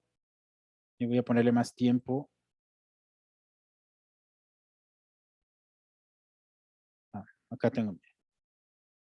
Aquí están los datos que identificó. Y luego le digo importar los datos. Solo en este caso no son 12. Ya lo que me dice enseguida, ¿quieres que autocodifique los datos que encontramos en Twitter de esa búsqueda específica que hiciste? Le digo que no, mi interés no es que los codifique en función, por ejemplo, de las tablas que tiene o de quien lo tuiteó o de qué sé yo, sino me interesa más bien hacer un análisis del contenido. Entonces le digo que no, solo quiero que agregue la información. Y aquí está. Vean, fueron poquitos, pero bueno, se pueden hacer de distintos. Les digo, ahí verán ustedes, aquí están datos de Twitter, hace como una carpeta de los datos de Twitter. Doy clic aquí y aquí aparece. Vean, nos dice la hora, quién tuiteó, vean, Claudia Sheinbaum, la Secretaría de Salud, el gobierno de la CDMX, OSIP de la UAMI, el gobierno de la Ciudad de México, Eduardo Clark, no sé, C4 Jiménez, si tienen una etiqueta, qué tipo de tweet fue, si fue una réplica, fue un retweet, tweet, a quién responde, el autor, el nombre real del autor o el que utiliza, la ubicación, desde dónde, en este caso, miren, desde la UAM Iztapalapa, uso horario si lo tuviera, la URL si la hubiera, por ejemplo aquí, la descripción del usuario, los seguidores, vean toda la información que saca esto, ¿no? A quien sigue el número de tweets, la verificación, los retweets, el idioma, la fuente, desde dónde, si fue de Android, desde una web app. Bueno, y lo más importante, el tweet, que es este, ¿no? Lo que aparece aquí en la parte del medio. Entonces, resulta muy interesante que esta parte abone, digamos, a esta cantidad de comentarios, de testimonios, de narrativas que en redes sociales pues van a aparecer y que hoy por hoy es una de las vías para hacer trabajo de campo. ¿Están de acuerdo? Digamos, no estamos teniendo todo el tiempo para hacer el trabajo cara a cara mañana que hubieran querido para hacer la investigación en campo. Entonces, mucho de ello tenemos que buscarlo por esta vía, que no demerita evidentemente el trabajo de campo. A final de cuentas, estamos hablando de actores sociales que vierten ese tipo de información, donde a veces a lo mejor de manera más abierta se emite algún tipo de opinión. Entonces, sería otra forma. ¿Qué hay con YouTube? Bueno, en YouTube podemos generar una cantidad de información. No nos interesa, ojo, no nos interesa trabajar específicamente con los videos. Si fuera el caso, les comentaba hace rato, bajamos los videos y los subimos como subí el video de hace un momento. Aquí nos interesa trabajar, por ejemplo, con la información que hay en YouTube a partir de los comentarios que genere YouTube, cualquier tipo de video. Piensen en cualquier tipo de video. A ver, déjenme, voy a bajar, a traer un ejemplo. Y lo único que necesitamos es traer la URL, ¿no? Buscando de vacunas también en Iztapalapa. Vamos a ver qué tenemos.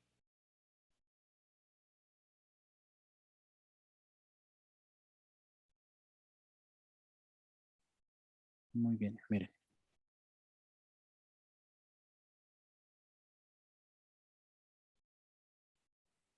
Me traigo la URL, la copié del video que me interesa y la coloco acá. Luego digo recuperar información. Entonces, esto es lo que me dice. Los comentarios, de dónde fue, dónde apareció esa información, qué me interesa. Piensen que a veces algunos videos pueden tener una super cantidad de información, muchísimo, bastante amplia, digamos. Entonces conviene eventualmente solo traérselos de nivel superior, no trabajar con todos. No me interesa autocodificar los comentarios, me interesa traérmelos para poderlos trabajar yo, ¿no? Yo tengo un sistema de análisis conformado con antelación con el que quiero analizar toda esa información. Le digo, ok,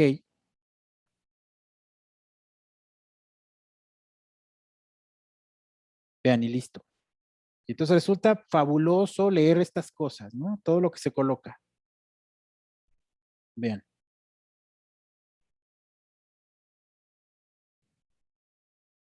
¿Sale? Aparecen una de cosas que resultan interesantes. Si trae consigo el autor, la URL del usuario, el nivel en que se encuentra el colocado el comentario, número de respuestas, números de me gusta, la fecha de publicación, en fin, la actualización. Ya tenemos otra cantidad. Piensen en todo lo que se puede hacer eventualmente solo conseguir, por ejemplo, una URL de una página de notas de prensa. De pronto hicimos, ya les mostraré más adelante un ejercicio que hicimos con la página de Aristegui, por ejemplo, y cómo desató una de comentarios y agarra, esto resulta sumamente interesante esto. El Web Collector, que es distinto, el Web Collector es una, digamos, es una herramienta que lo que va a permitir es importar el contenido de las URL o de ciertas páginas si tenemos interés en analizar esas páginas. Esto con la intención, les decía hace un rato, de no copiar y pegar en un Word, que no es lo más loable, digamos, y que luego no se trae todo y es como un lío para poder colocar todo ahí. Mucho más si nos van a exigir que pongamos y que aparezca la dirección URL, ciertamente, la fecha de consulta, la cadena de la URL, todos esos elementos. Entonces, para eso se puede usar el Datos Web Collector. Requiere de un poquito de más trabajo. ¿Cómo es esto? El Datos Web Collector, miren, abre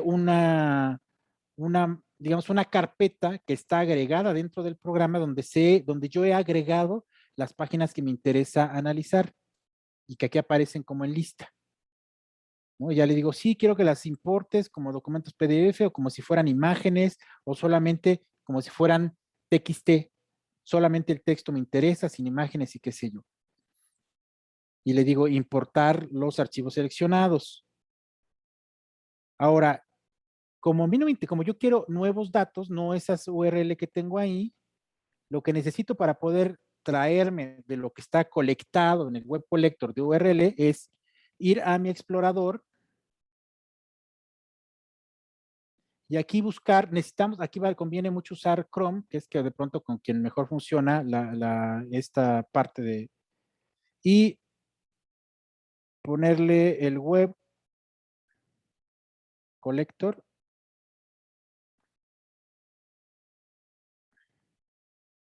De MaxQDA. Miren, si lo buscan, luego le aparece web collector de MaxQDA, que es una extensión. Aquí está. Web collector de MaxQDA. Yo la tengo, de hecho, agregada, se instala, ¿no? Es un web collector. La voy a instalar y luego la voy a volver a instalar para que agregar a Chrome.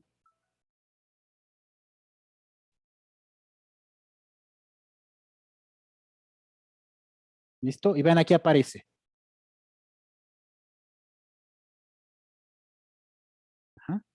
¿Qué voy a hacer con el web collector? Aquí está. Cada vez que lo quiero usar, lo tengo activado. Y lo que voy a hacer es que voy a ir agregando, voy a ir agregando las páginas. Aquí la tengo en la misma, pero si yo voy a otra y abro web collector, ¿no? Y pongo Secretaría de Salud, por ejemplo, solo por decir una.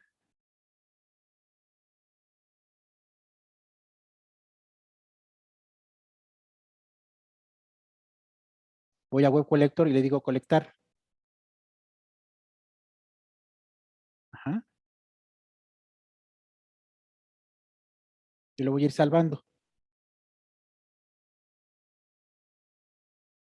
Y ya tengo aquí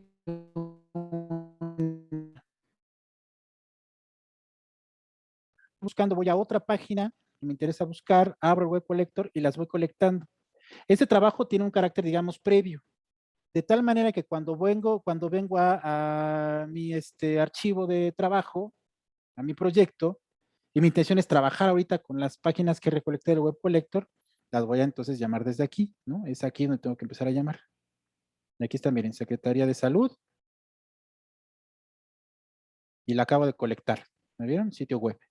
Tengo varias aquí. Y simplemente doy importar los archivos. Yo selecciono qué archivos quiero que me traiga, no sé, cualquiera de ellos. No sé, digo que lo haga en PDF, por ejemplo, solamente quiero ese. Lo lee y lo agrega. En los términos que lo haya pedido. Quiero el texto, un PDF, la página que me traje de ahí. ¿Listo? Entonces tiene, digamos, esa utilidad. Vean, hasta ahora, todas las posibilidades de fuentes de información posibles, no significa que con todas ellas estén trabajando necesariamente ustedes, pero pueden ser muy funcionales a la hora de recuperar información y tenerla a la mano. Les decía, el texto estructurado tiene un carácter más de textos codificados que no tocamos regularmente. El documento de tabla de Excel va a ser, vamos a ver, vamos a hacer, es lo que hace rato les señalaba, vamos a hacerlo aquí. Voy al material ejemplo y tengo una tabla de Excel que se repetía un poco en el otro y aquí les digo es un poco lo mismo, pero quiero que vean la diferencia. Está, vean, es lo que me dice. Aquí lo que vamos a hacer es identificar del documento de las tablas, en su caso de las columnas, varios, por ejemplo, o como desagregados en unidades de observación. Por ejemplo, me dice, es un nuevo grupo de documentos, vamos a usar lo de actividad para definir que cada actividad que esté referida va a ser una unidad de observación distinta, o si quiero que eso se convierta en un código y va a aparecer acá abajo. Esa es la utilidad en este caso de esta, ¿no? Si yo, digamos, lo voy a dejar así, lo voy a decir, sí, quiero que además de que cada actividad sea el nombre del documento y que tanto la actividad, no, la fecha, la académica de la UNAM más la fecha se conviertan en códigos, y le digo que sí.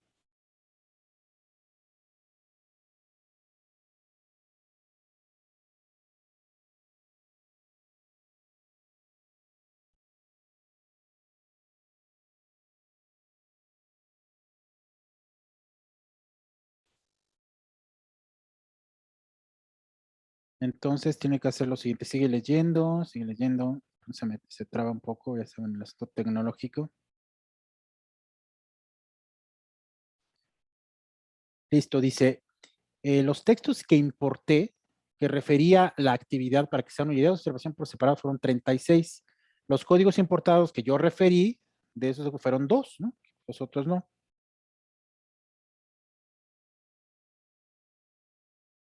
Y listo.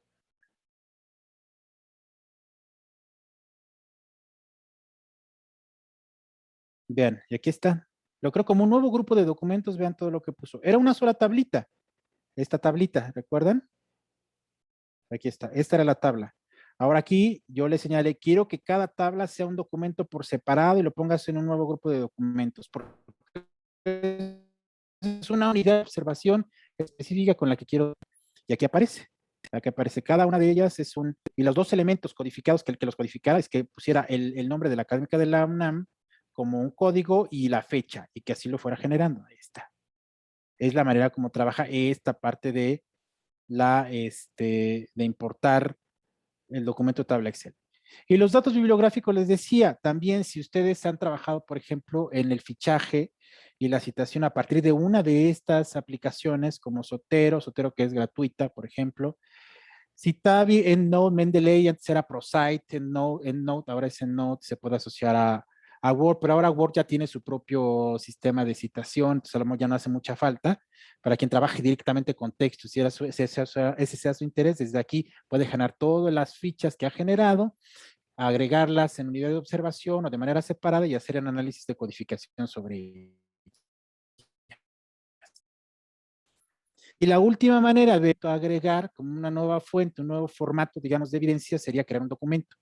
Sería crear un documento, ¿qué es lo que hizo aquí? Pues me abrió un documento nuevo, vean, como si fuera un Word, y aquí comienzo a escribir, a citar, una transcripción, no sé, lo que ustedes quieran.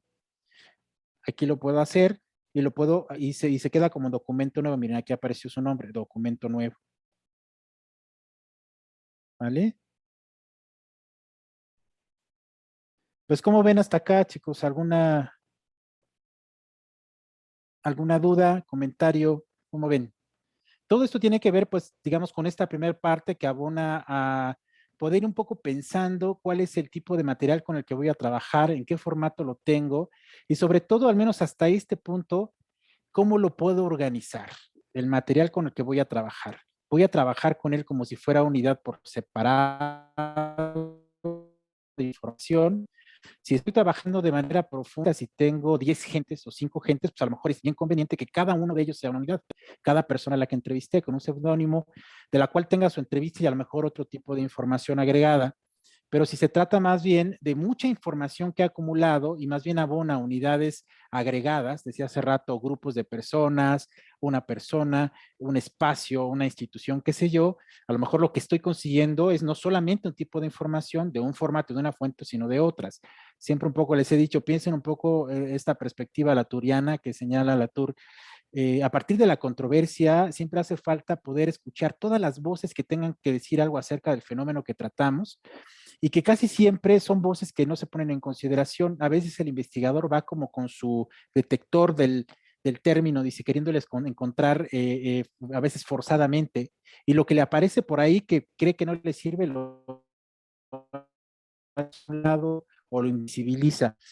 Él ponía con el tema de la famosa Tesser, que era esta pistola, conocen ustedes, para descargar de descargas eléctricas. Y entonces señalaba, vean, dice, los chavos de la universidad hicieron una investigación muy chida, decía él, en este sentido. Yo les puse a investigar acerca del arma, ¿no? Y entonces de pronto fueron a preguntarle a los agredidos con el arma y tienen un discurso, ¿no? Y decían, no, pues me jodieron la vida, tengo problemas de salud, no me lo merecía, se pasaron de listo los policías y lo decían, no lo decían en una entrevista, lo decían en videos, lo decían en una marcha con panfletos, se trajeron toda esa información.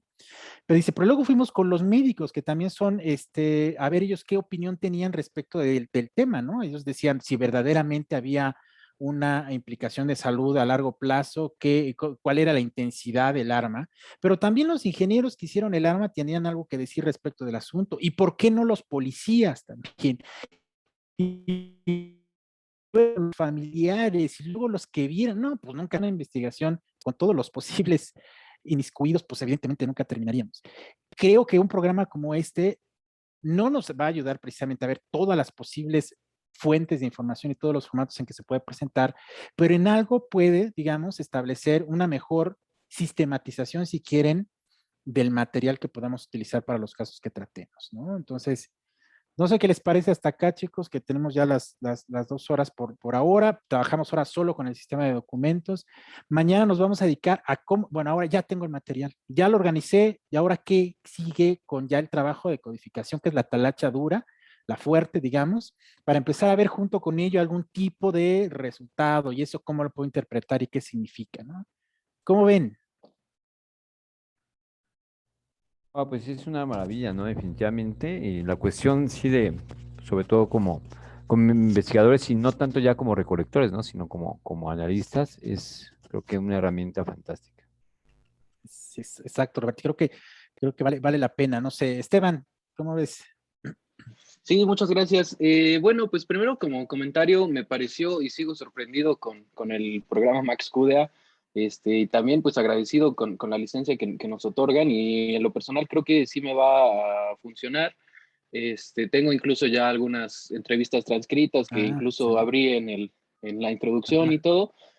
Y bueno, para no adelantarme, y tengo tres preguntas. sí, Por ejemplo, aquí en diario, cuando hacemos las anotaciones de este diario de campo, se guardan automáticamente también, ¿verdad? En sí, cuanto se cierra, sí, porque estuve exactamente. haciendo pruebas. Sí, Esteban, sí, se van a guardar automáticamente y verás que más adelante, mañana, a lo mejor pasado mañana, estemos viendo los famosos memos.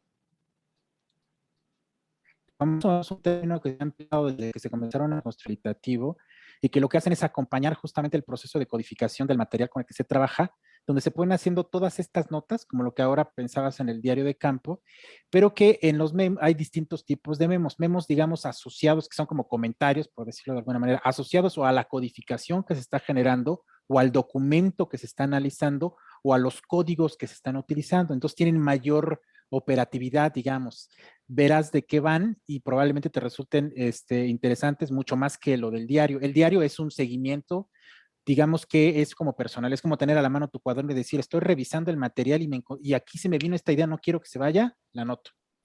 Esto va a funcionar con tal concepto, esto lo puedo cruzar con tal cosa, aquí me voy a enfocar a tal, y entonces que no se me vaya y lo voy poniendo por acá. Se va guardando, claro que sí, pero con la otra, el asunto de los memos, ya vas asociando, digamos, un nivel de interesante que te va a ayudar, sobre todo, pues, va a ser parte, ¿no? Ok, sí, muchas gracias. Y tengo otra pregunta también. En el sistema de documento, como en el apartado que va a la izquierda, si le da clic a es que no sé si me estoy adelantando, pero si le das clic a la izquierda en el documento se pone como rojito y Ajá, como que se selecciona, ¿no? sí. Eso se llama activar activar el documento. Se darán cuenta, mañana justo veremos un poco eso, cómo la necesidad de activar los documentos es imprescindible para establecer una estimación. Ya tengo un sistema de códigos, ya codifiqué material, ahora quiero hacer una estimación. Por ejemplo, quiero que me genere inicialmente una estadística de subcódigos, por ejemplo. ¿Cuál fue el alcance que tuvieron los indicadores de mis principales categorías? Todo el material. ¿Quieres que lo haga de todo el material? Esa es la parte interesante de activar, que a lo mejor dices, ¿sabes qué? Solo quiero ver cuál fue el alcance de algunos materiales de cierta unidad de observación, no de todo. Para eso sirve activar y desactivar, porque en automático puedes activar todo, se pone como en rojito, pero si solo activas una cosa y dices, solo quiero ver esta entrevista, solo la activas esa y sobre eso hace el cálculo. Para eso sirve esa parte, justamente vamos a verlo mañana, Esteban. Ok, gracias. Bueno, y mi última pregunta, sería, y bueno, supongo que también lo iremos viendo, pero entonces ya que tenemos el audio, también sí podemos analizar el audio y así, ¿no? Porque igual abriéndolo aquí, parece ser un reproductor, ¿Sí? pero también se puede trabajar, ¿no? Sobre el audio, por lo que Exactamente. entendí. Mañana lo que vamos a hacer es conformar el famoso sistema de análisis con un ejemplo así muy bizarro, pero que se los él nos va a servir para hacer la talacha. Comenzaremos justamente ahora ese material, cómo se codifica la transcripción, cómo se codifica el audio, cómo se codifica el video. Verán que resulta bien interesante porque es donde les decía, nos evitamos las transcripciones y puedo codificar el audio, fabuloso. Y que les digo, hay quien lo ha hecho. Y lo que hace después es que cuando ubica dónde están las partes más, digamos, los focos importantes de la entrevista en el audio, pues de todas maneras, esas partes sí las transcribe porque seguro serán de utilidad a la hora de la redacción o la discusión del artículo, lo que sea, ¿no? No puedes colocar ahí un audio. Entonces, sí, por supuesto que sí, sí los vamos a poder codificar y vamos a verlo ciertamente mañana. ¿Cómo ven, chicas, chicos? ¿Alguien más tiene algún comentario? ¿Qué les pareció? ¿Alguna duda? ¿Todo en orden?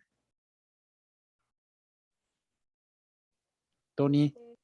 Por mi parte, pues, checando el programa, pues, tiene una estructura que es muy comprensible y creo que es fácil de identificar los elementos con los que cuenta. Entonces, pues sí, a mí sí me gustó desde que lo descargué y empecé a indagar un poco sobre qué tenía, pues sí, se me hace muy buena la estructura que como está compuesta el programa. Perfecto, Jazz. Pues muchas gracias. Igual también la otra Jazz. Sí, fíjense que algo interesante es que es bastante ergonómico la manera en cómo se puede utilizar. Ustedes solo de explorar se van a dar cuenta de muchas cosas. Es una parte que me gusta respecto de otros que uso. Por ejemplo, Atlas TIC es muy bueno, redes semánticas y cosas. Tiene un problema de generar interfaces por separado. Y de pronto ahí te terminas haciendo un poco pelotas porque tienes que, de dónde quedó una, dónde quedó la otra, y este es muy sencillo de entender. Entonces creo que en ese sentido pues vale la pena, ¿no? Pues bueno, chicos, no sé, los voy dejando porque tengo una clase que ya me pasé un poquito de tiempo. Muchas gracias, Robert, Esteban, Ana, Moisés, Tony, Yasmín, Azael, nos vemos, Berenice. Nos vemos mañana, ¿vale? Claro. Igual a la misma hora, estamos atentos, la misma conexión. Más al rato les dejo la grabación, para que le echen una revisada si quieren, ¿vale? Sí. Alan, Gracias, Raúl. órale, Chao, doctor. Pues un abrazo y saludos a todos. Hasta órale, mañana. igualmente. Cuídense, chicos, nos vemos Gracias. hasta mañana. Bye. Hasta luego.